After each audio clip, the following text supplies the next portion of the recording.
Good morning everyone. स्वागत है आप सभी का हमारे चैनल क्लासेस बाय सोगरा पर। बच्चों, पिछली क्लास में हमने हमारे नन हिंदी का चैप्टर 3 जिसका नाम था कर्मवीर, उसको बहुत ही आसान तरीके और शानदार तरीके से हमने ख़त्म किया था। और आज की इस क्लास में हम आपके लिए लेकर आए हैं क्लास 10th नन हिंदी का ही चैप्टर 4 जिसका नाम है बाल गोविंद भगत। बाल गोविंद भगत एक रेखा चित्र है जिसके रचनाकार है राम विरच बोनपुरी, जो हमारे बुक में किसलय बुक में दिया गया है चैप्टर 4 जिसका नाम है बाल गोविंद भगत। वो एक रेखा चित्र है और जिसके रचनाकार कौन है तो राम विरच बोनपुरी है। जो चैप्टर है बाल गोविंद भगत उसके लिखने वाले कौन है तो राम विरच बोनपुरी। और ये जो बात है यहीं पर आप याद कर लें कि जो रेखा चित्र है बाल गोविंद भगत, उसके जो राइटर है, उसके जो रचनाकार है वो है राम विरच बोनपुरी। ये जो रेखा चित्र है बाल गोविंद भगत बहुत ही शानदार है। इसे जब आप पढ़ेंगे समझेंगे तो इस चैप्टर को पढ़ने में आप लोगों को काफ़ी मज़ा आएगा। पहले हम ये समझते हैं कि रेखा चित्र किसे कहते हैं, रेखा चित्र क्या है। और ये जो चैप्टर 4 है जिसका नाम बाल गोविंद भगत है, इसे रेखा चित्र क्यों कहा गया है। तो सबसे पहले समझते हैं कि बच्चों, जब हम किसी बोर्ड पर लाइन की सहायता से या रेखा की सहायता से किसी का चित्र बनाते हैं, किसी का ड्राइंग बनाते हैं, तो उसे हम क्या कहते हैं, हम स्केच कहते हैं, उसे रेखा चित्र कहते हैं।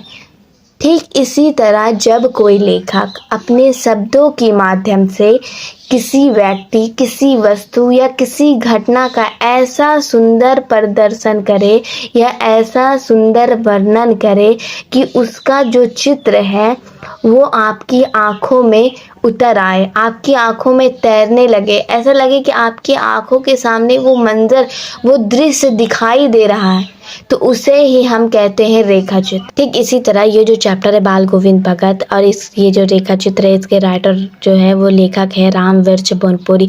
ये जो लेखक है वो अपने शब्दों से ये जो बाल गोविंद भगत है उनके जीवन की घटना को इस तरह से बताया है कि इसकी जो घटना, जो बाल गोविंद भगत की जो घटना है या जो उनके बारे में बताया है वो आपके आंखों के सामने तैरने लगेगा, दिखाई देने लगेगा, इस तरह से बताया। तो इसलिए इस चैप्टर जो बाल गोविंद भगत है इसका नाम रेखा चित्र रखा गया है।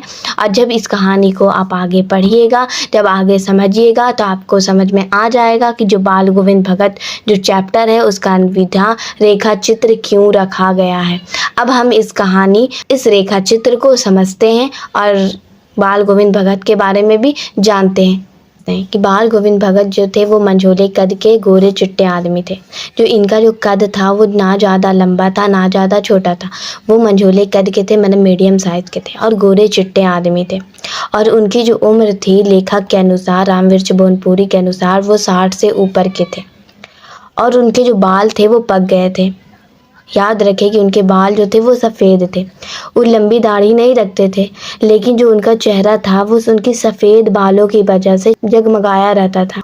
जो बाल गोविंद भगत थे वो कपड़े बिल्कुल कम पहनते थे। याद रखें कि उन कपड़े बिल्कुल कम पहनते थे। कमर में एक लंगोटी पहनते थे, मतलब लंगोटी मात्र, और कान में कनपट्टी टोपी पहनते थे। याद रखें, कनपट्टी टोपी। और राम नंदी चंदन का टीका लगाया करते थे। याद रखें कि बाल गोविंद भगत राम नंदी चंदन का टीका लगाया करते थे और इस तरह लगाते थे कि नाक के एक सिरे से उनका जो राम नंदी चंदन का टीका है एक सिरे से शुरू होता था और मस्तिष्क तक जाता था। तुलसी की जड़ों की माला पहना करते थे। याद रखें कि बाल गोविंद भगत तुलसी की जड़ों की माला पहनते थे। और बाल गोविंद भगत जो थे वो गृहस्थ थे। अब गृहस्थ किसे कहते हैं ये भी समझे। गृहस्थ उन्हें कहते हैं जिनके पास खेती बाड़ी होती है, जो अपने परिवार का पालन पोषण खेती बाड़ी के जरिए करता है। जिस तरह एक बिजनेसमैन अपने परिवार का पालन पोषण व्यापार के जरिए करता है, उसी तरह जो गृहस्थ होते हैं वो अपने परिवार का पालन पोषण खेती बाड़ी के जरिए करते हैं। तो जो बाल गोविंद भगत थे वो गृहस्थ थे, लेकिन लोग उन्हें साधु समझते थे, लेकिन वो साधु नहीं थे। लेकिन उनकी जो वेशभूषा थी, उनके जो रहने का ढंग था, वो साधु की तरह था, लेकिन वो साधु नहीं थे। उनके घर में 3 लोग रहते थे। एक बाल गोविंद भगत रहते थे, एक उनका बेटा रहता था और एक इनकी बहू रहती थी। तो उनके घर में 3 ही लोग थे, एक अच्छा मकान था उनके पास और खेती बाड़ी थी। तो वो गृहस्थ थे, वो साधु नहीं थे। और जो बाल गोविंद भगत थे वो कबीर को साहब मानते थे। जो बाल गोविंद भगत थे वो कबीर को साहब मानते थे, उन्हीं के आदर्शों पे चलते थे, के गीत गाते थे, कभी झूठ नहीं बोलते थे, खारा व्यवहार रखते थे, लोगों कि कभी किसी चीज़ों को बगैर पूछे नहीं छूते थे। और जो कबीर का जो दरबार था वो 4 कोस दूर था, 4 कोस दूर था। जो बाल गोविंद भगत थे वो गृहस्थ थे, तो उनके खेतों में जो कुछ भी पैदावार होती थी, जो कुछ भी पैदा होता था, वो अपने सर पर लाद कर कबीर के दरबार ले जाया करते थे।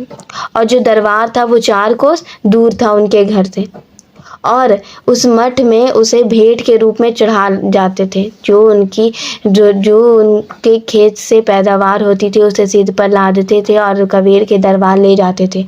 और जो कुछ भी उन्हें वहाँ भेंट के रूप में चढ़ा दिया करते थे, जो कुछ भी उन्हें प्रसाद के रूप में मिलता, वे उन्हें वापस अपने घर ले आते और उन्हीं से उनका गुजारा चलता। मतलब ऐसे थे बाल गोविंद भगत के अपने खेत में जो कुछ भी पैदा होता था सारा अनाज जाके कबीर के दरबार में भेंट के रूप में दे आते थे, और जो कुछ भी वहां से मिलता उन्हें घर ले आते और उन्हीं से उनका गुजारा चलता। ऐसे थे बाल गोविंद भगत। बाल गोविंद भगत की सबसे सर्वश्रेष्ठ खूबी और सबसे अच्छी खूबी में से एक थी कि वो संगीत गाते थे, वो गीत गाते थे। और गीत किसकी गाते थे? तो कबीर की, जिनको वो अपना आदर्श मानते थे, अपना आइडियल मानते थे, उन्हीं के गीत वो गाते थे। अब जानते हैं कि वो कब किस तरह से वो संगीत गाते थे। चलते हैं जानते हैं। अब आषाढ़ का महीना आता है। आषाढ़ किसे कहते हैं? आषाढ़, भादो, ये सब क्या है? तो ये सब एक हिंदी महीना होता है। जैसे अंग्रेजी में जनवरी फरवरी महीना है, उसी तरह हिंदी में आषाढ़, भादो, माघ, कार्तिक, फागुन, ये सब महीने होते हैं।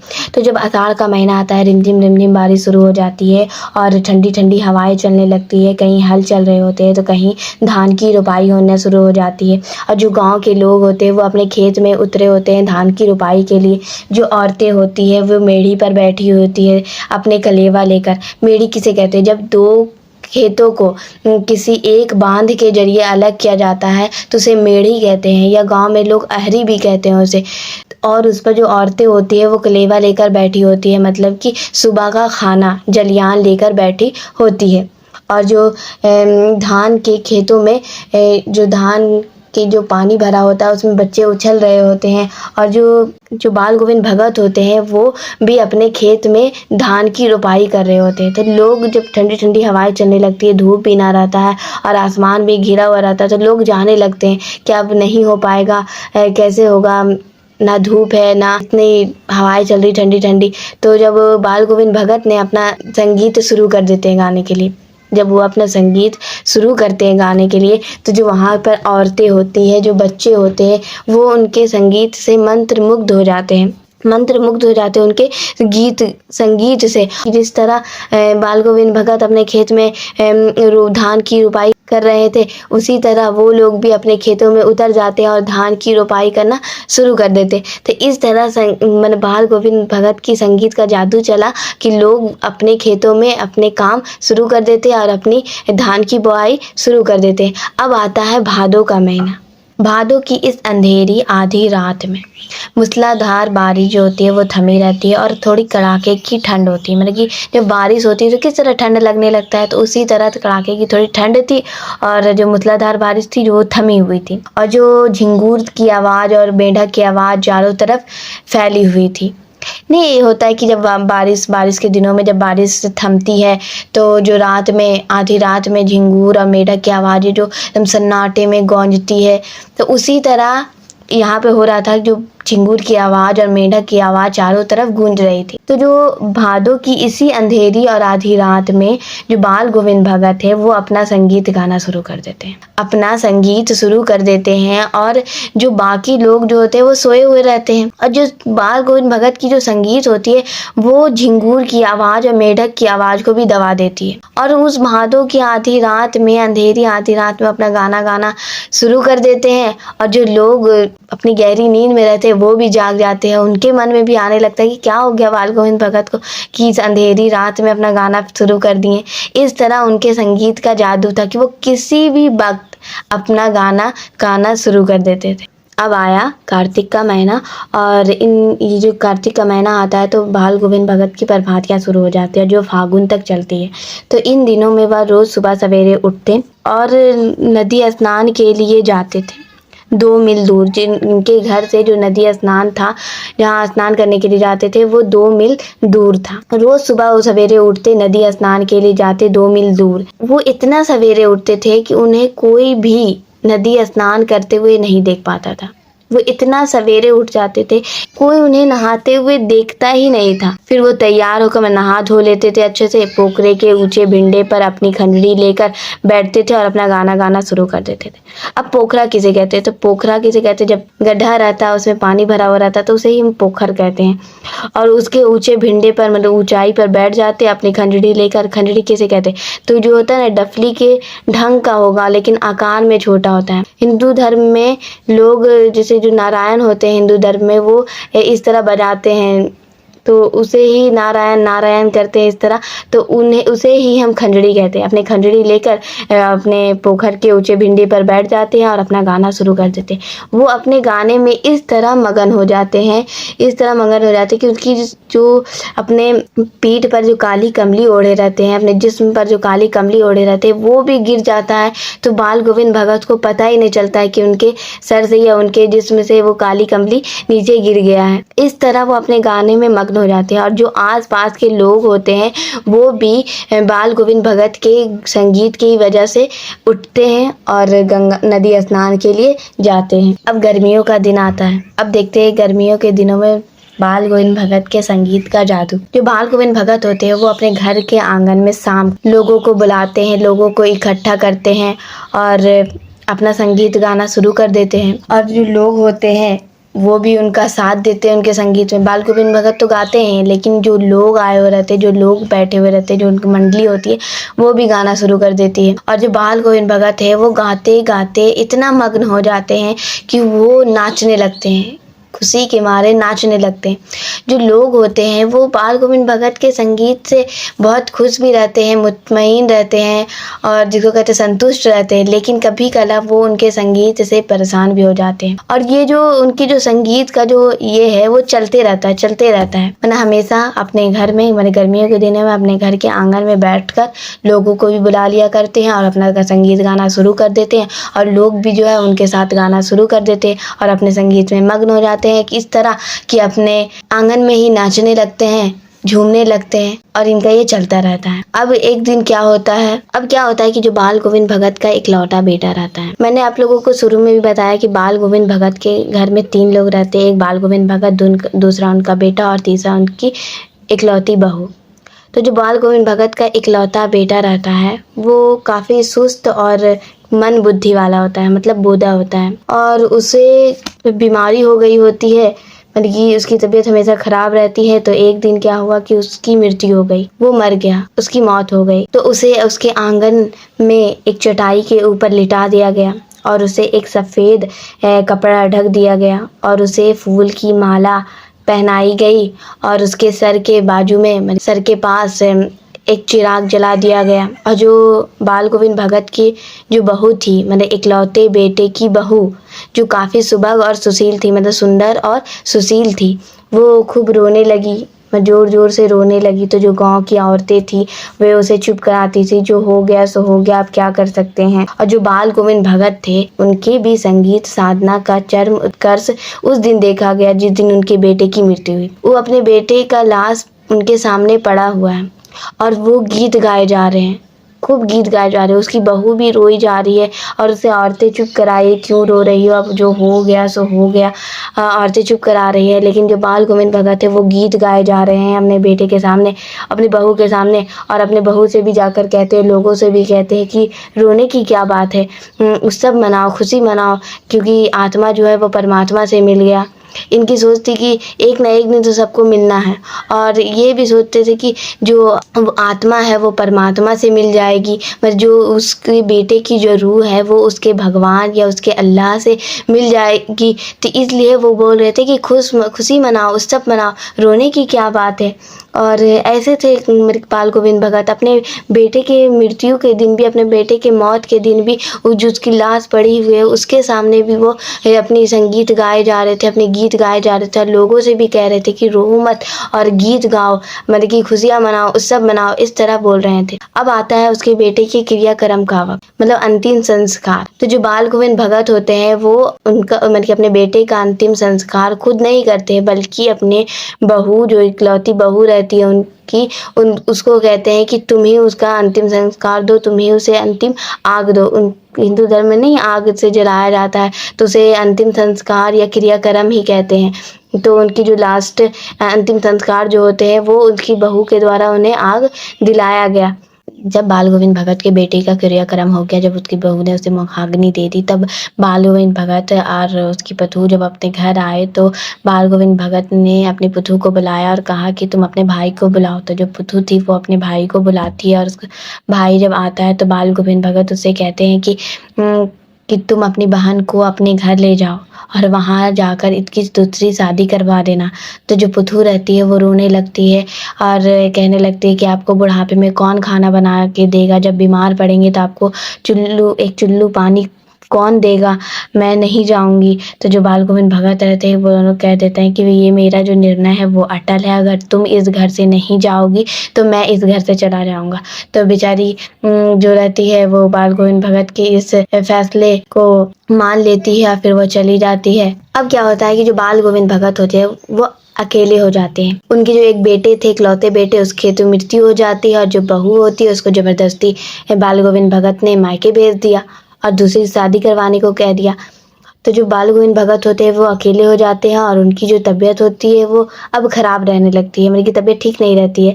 और जो बाल गोविंद भगत का एक रूटीन होता है कि वो हर साल गंगा स्नान के लिए जाते हैं। तो वो इस साल भी गंगा स्नान के लिए जाते हैं अपने घर से 30 कोस दूर, मतलब कि जो गंगा जो है वो बाल गोविंद भगत के घर से 30 कोस दूर है। और जो वहाँ जो जाते थे वो पैदल जाते थे और घर से ही खा पी कर जाते थे, और रास्ते में कोई कुछ दे तो लेके नहीं खाते थे, वो घर का ही अपना खाते थे, किसी से भिक्षा मांग के, क्योंकि वो गृहस्थ थे और गृहस्थ लोग भिक्षा मांग कर नहीं खाते। तो उन्होंने वहाँ पर कुछ नहीं खाते थे, बस जाते रहते थे और खंजड़ी बजाते रहते थे। जब प्यास लगती थी तो पानी पी लिया करते थे, और जाने आने में 4 से 5 दिन लग जाता था। उतने दिन बाल गोविंद भगत भूखे रहते थे।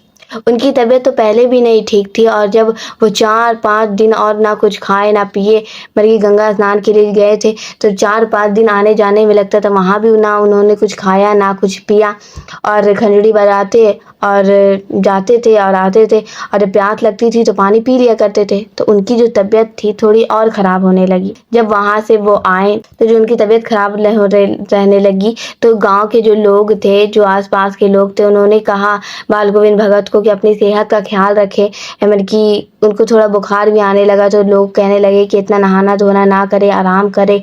तो हंसकर टाल देते थे कि जिस मौत आनी रहेगी तो एक दिन ना एक दिन आ जाए। तो एक दिन क्या होता है कि रात में अपना गाना वाना गा कर वो सो जाते हैं। जब सुबह उठते हैं तो लोगों के कानों में बाल गोविंद भगत की संगीत नहीं बज, तो लोग सोचने लगे कि आज बाल गोविंद भगत की संगीत नहीं सुनाई दी हम लोगों को। तो जो लोग हैं, पर जैसे बोला जाता है ना कि जब कोई इंसान आपको परेशान करे, हर दिन परेशान करे, और जब एक दिन वो आपको परेशान ना करे तो आप सोचेंगे कि आज उसने हम लोगों को परेशान क्यों नहीं किया। बिल्कुल उसी तरह जब बाल गोविंद भगत का सुबह में संगीत लोगों को नहीं सुनाई दिया, तो लोग में मतलब की हलचल मच गई कि आज बाल गोविंद भगत का संगीत क्यों नहीं सुनाई दिया गया। तो जो लोग थे वो बाल गोविंद भगत के घर गए, वहां जाकर देखा उन्होंने, तो जो बाल गोविंद भगत थे वो अपने मतलब कि उनका मृत शरीर पड़ा हुआ था, मतलब बाल गोविंद भगत की डेथ हो गई थी, मतलब उसका इंतकाल हो गया था, उसकी मौत हो गई थी। बाल गोविंद भगत ऐसे थे कि उनको बुखार था हल्का-हल्का, उनको नहाने के लिए मना किया गया था, फिर भी नहा लेते थे। उन्हें आराम करने की कहा गया था, फिर भी वो संगीत गाते थे। और एक दिन ऐसा हुआ कि उनकी रात में उनका मौत हो गई और यहीं पर बाल गोविंद भगत की कहानी खत्म होती है। मतलब कि जो रेखा चित्र है, तो जो आप लोगों ने ये चैप्टर पढ़ा तो आप लोगों को ज़रूर आप लोगों की आँखों के सामने ये जो बाल गोविंद भगत का जो घटना का वर्णन किया गया है, उसके संगीत के बारे में बताया गया, उनके जो कैसे थे वो, उनके मंझले कद, 60 की उम्र की, सब आपके नज़रों के सामने आया होगा। वो गर्मियों के दिनों में किस तरह अपने घर में बैठकर गाना गाते थे, कार्तिक महीने में वो किस तरह उठते थे, किस तरह मतलब कि कहाँ पर बैठ के गाना गाते थे, ये सब आपको समझ में आया होगा। आपको उसका मतलब कि चित्र आपकी आँखों के सामने नज़र आता हुआ दिखाई देता होगा। तो इसलिए इस जो चैप्टर है उसका नाम रेखा चित्र रखा गया है, क्योंकि इसकी जो घटना है वो आपके आँखों के सामने तैरती होगी या नज़र आती होगी। इसलिए इस चैप्टर का नाम जो रामवीर चबनपुरी है लेखक ने अपने शब्दों में लिखा है, तो इसलिए इसका नाम, इसकी विधा जो है वो रेखा चित्र रखी गई है। आज के लिए इतना ही। अब थोड़ा इसका शब्दार्थ देख लेते हैं, क्योंकि हमारे एग्जाम में शब्दार्थ से भी क्वेश्चन आता है।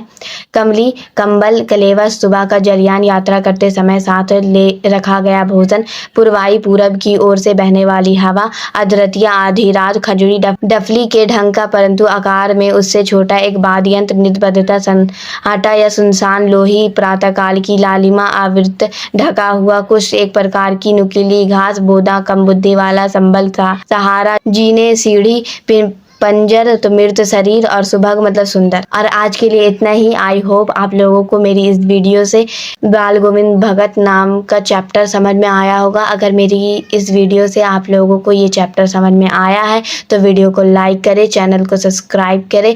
Thank you for watching.